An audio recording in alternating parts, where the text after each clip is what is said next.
Imagine opening a Power BI semantic model and finding missing relationships, poorly named columns and tables, and no documentation. Normally, you might spend time fixing relationships, cleaning up those table and column names, and going in and creating those measures manually. That has changed. Microsoft has now introduced Copilot in web modeling, and it's currently in preview. And I want to talk to you all about how it can help you improve your semantic model today. Hello everyone, my name is Angelica Choo Quan, and in this video, I'm going to show you exactly how the Copilot in web modeling experience works. I'm going to show you how to access it, and we're going to test whether Copilot can actually help us improve that model that we are working with and what it's going to actually allow us to add to the model. So let's go ahead and take a look. Now, in the description of this video, I'll make sure to link to the documentation. But you should always go into the documentation, review what is currently available, what is a part of the key capabilities in this first rollout since it is in preview, and then think about what's to come. A couple of prerequisites. Of course, you do need access to that semantic model in order to use this. You also need to make sure that you have that model published to a capacity workspace that has Copilot enabled. So this preview feature will be available to you when you go in to edit that semantic model. Let's dive into the report to take a look at what we are working with. So I have just a sample report here from AdventureWorks Cycling that we are going to take a look at. And in this report, we're going to find just some simple data analysis here for us, right? Sales by order date, total product cost by English product name. It looks like we've got the top 10 here. So we do have that top end filter for the top 10 products. We also have our sales amount by sales territory group, country, and region. And it looks like we have the capability to drill down into the specific country and region if we would like to do so. So we have a couple of really cool things that are already built into this basic report. We can filter by year. We can multi-select. So this report is already working for us. Should we have the titles of our visuals a little bit shortened? They should probably be a little bit simpler. You want to adopt some good naming conventions within your organization. If we take a look at our model, we do have relationships in place, and these appear to be the ones that we want right now. But we'll take a closer look at our model in the Power BI service, and we'll take a look at what Power BI can do for us here on our model.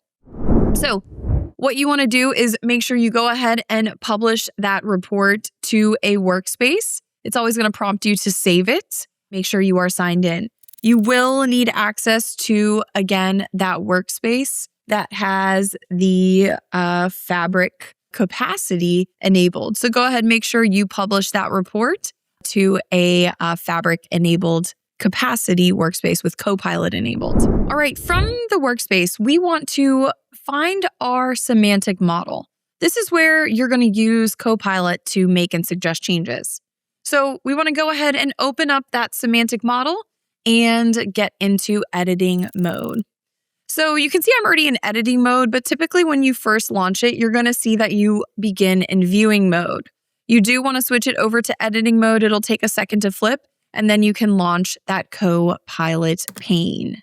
Now, once Copilot launches, you're going to see a couple of recommendations and suggested prompts and action items for you to take advantage of. The first one we see is suggest improvements to the semantic model. We also see what can Copilot do, and then suggest improvements here shows us a couple of specific items we can task Copilot to help us improve our model. The first one we see is improve table relationships. We see audit measures. And currently, I don't believe we have too many, if any, DAX measures in here. So we'll come back to that and have Copilot help us out with adding some of those measures. We can review column properties, possibly add in some description, some help for AI instructions later on. More to come on that. And then we can also use it to recommend better table and column names. Now, if you've worked in Power BI for a length of time, you've probably inherited or encountered a model that looks something like this. You have these relation or table and column names that have possibly the prefixes dim and fact in front of it to identify whether you're looking at a dimension or a fact table. You might also even have column names that are completely concatenated together instead of having them separated because the database they came from didn't accept spaces in the names. Well, Power BI does accept those spaces, and we can drop those prefixes here since we wouldn't need them in the actual report and we wouldn't want to use them. So instead of having to rename them on every single visual every time we use that column, we can take care of that here. Now you can see there's a lot of columns here and we have quite a few tables. And so when you think about that, if we had to go through and change every single one of these column names ourselves, it could take us a few minutes. Let's see how quickly Power BI can improve this for us. So I'll go ahead and select this first prompt here, this suggested prompt, recommend better names for tables and columns here. And of course, you have to click allow. So here it's asking us, do we want to allow Copilot to make changes during this chat session? If we click allow, it's going to make those changes. Now, do note that any effect here can be related to your reports or downstream items later. You can also click view impact, and it's going to open up here to show you where else this might actually impact. So it gives you that lineage view so you do know, in fact, where else this could be affecting. So you can see there's really only one impacted item here. And so that's convenient for us since it's just going to impact that one report we're working with. So that's perfectly okay. I'm going to click allow here, but that's good to know and to keep in mind when you're working to know who else might be affected from these changes that you are implementing. All right, so here we can see that it reasoned for 55 seconds. We'll speed that up so you don't have to wait around for this to reason during the video. But you can see here are some naming recommendations based on the current model. Notice it says it hasn't changed anything yet. It's waiting for our permission and approval to do so. And it might even give us some options. So let's take a look. Here it's suggesting possible table names to change the current names to. Notice that it seems to just be dropping the dim in the fact and adding spaces where necessary. So it keeps that star schema structure, but exposes the table names that are easier for report authors and users to understand. That's perfect. I'm going to go ahead and okay that here in just a second. The next part is standardizing our column names across all of the tables. So adding spaces where necessary is what it looks like it's adding here, keeping key where it's important to identify whether that column is a key column or not. We also have here showing us the date dimension where it's going to go in and modify those columns as well. And it'll clarify some language-specific columns in the date. So here we have English day name of week for a column. Instead, it's going to change it to day of week English, day of week Spanish. I love what it's doing here. And it does the same thing for the month for English, Spanish, and French. This is beautiful. This would save me so much time, and I like the logic here. So as you go through and you look over the changes, and you can see it's listed these items numbered down, you can easily reference them in your next prompt to do so. So far, what I see, I like. Let's go ahead and we can improve this. So it says whether you want me to start with the table names or column names only, let us know. Apply the changes to all tables and column names. All right, it looks like Copilot is finished up. Let's take a look and see how those changes have been applied and if it is what we are looking for. You always want to go back and double check that the changes that Copilot is making is in fact what is intended. Anytime you're working with any AI-assisted technology integrated within your report development tools. So it looks like it applied those changes. It took about just over a minute. So if we take a look at this here, I know that I couldn't have renamed all of these tables and columns that quickly. Even if I was working in the Power Query editor, let's say, and adding in code to just insert those spaces. This was so quick. And if we take a look here, it looks beautiful. All right, let's say that in also working in this model, I know that those key relationships, those key columns are really made there for relationship purposes.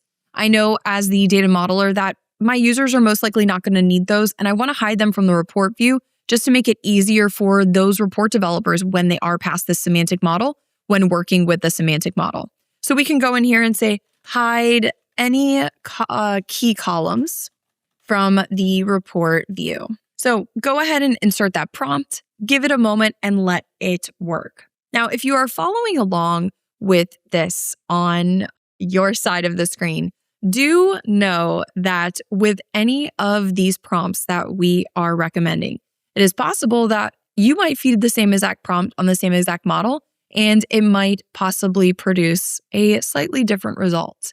Now, if we're typing it the same way, we might find that we get some similar results, but know that it is possible to see a slightly different result than mine. So it looks like those columns were already hidden for us here. And so if we take a look here, I can see each one of those key columns were hidden for us on the model, which is great. Now we've looked at some basic changes. These were simple hide columns, rename columns, add spaces. What about if we put Copilot to the work and see how it handles writing out some DAX? So let's take a look at that capability and see how when we feed it directly with that natural language, what it is going to produce. So one of the first measures I would like to create is just a simple one here. Let's say create a total sales measure. Double check here, and then we'll go ahead and click send and give it a second there to work on this. In just a second, we'll see step by step, it's going to break down what it is doing to complete the prompt, the task that we have fed it and provided it here. And you can see it breaking that down. And in just a second, we'll see the result that it produces and if it is correct and in fact what we want. Now, in taking a look at this here, you can see it took about 18 seconds and it went to the internet sales table. It went ahead and called that sales measure total sales, and it used the sum function to sum up all the values in the internet sales amount column. You can see here the formatting that it applied is the standard numeric format, which is perfect. We can go in and change that if we would like to, as you can see here, because we do probably want it a bit more currency specific. So I can say, change the format of the total sales measure to the English US currency. Now we'll give that a second and hopefully it should be able to apply that for us with no problem. We can always go in here and check on that total sales measure, opening that up and seeing that those changes were actually applied to the results. Now, we can also take a look at adding in one more measure here if we would like to. You can see here it says it is now formatted as that English US currency formatting, which is perfect. So if we were to go in and add that to a visual in our report, we should see that that has been applied there as well. You can also double check it here in the formatting here on the pane on the right-hand side in your properties. We could go in here and say, let's go ahead and create another measure like year-over-year sales growth and see the result of this measure as well. But I want to take a look at something slightly more advanced. What if we tasked Copilot with creating something else in DAX, like row-level security roles? So row-level security is when you are going to create a DAX measure that is going to filter down the results of your data down to a row, a specific row where you say something along the lines of when the sales territory country is equal to United States, only show United States. So let's do some basic row level security here and see if it is able to handle that result. So let's go ahead and say create a security role for each sales territory country. So we'll go ahead and feed it this prompt, simple, and let's see if it is able to understand what it is that we want, or if it's going to require additional prompting in order to produce the correct measures that we need to use if we wanted to assign users to specific security roles so that they could only see certain rows of data when they are viewing the reports. So give it a second here. Let's see what it can do, and we'll review the results together. All right, so let's take a look here and we can see that for under 1 minute, it was able to come up with the following security roles. Now let's double check and see that that in fact is what we expected. So it says for each distinct value of sales territory country, there is now a role. Australia, Canada, France, Germany, even that NA that exists in the data, United Kingdom and United States. Each role has model permission equals read, row level security filters, and you can see it is applied on each one of those when the sales territory country is equal to those specific countries, because that is the name of our column country.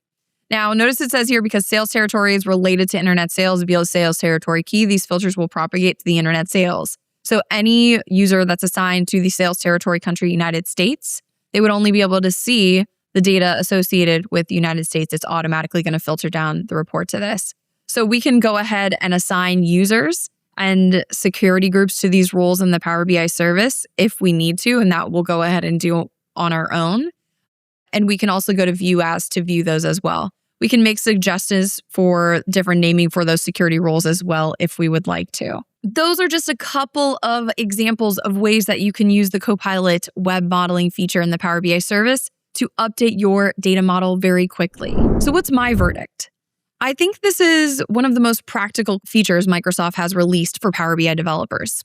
The things that I like, I like that we can quickly review a model in here. So at the very beginning, if you remember, notice it said improve model. It can make suggestions and just point those things that within report development can be tedious and time consuming.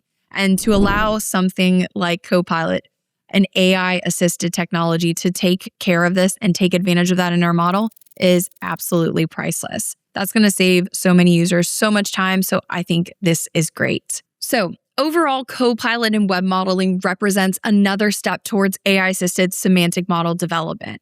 The goal isn't removing developers from the process completely. The goal is letting us spend less time on repetitive modeling tasks and more time solving business problems. But I want to hear from you. What do you think? Would you trust Copilot to modify your semantic model?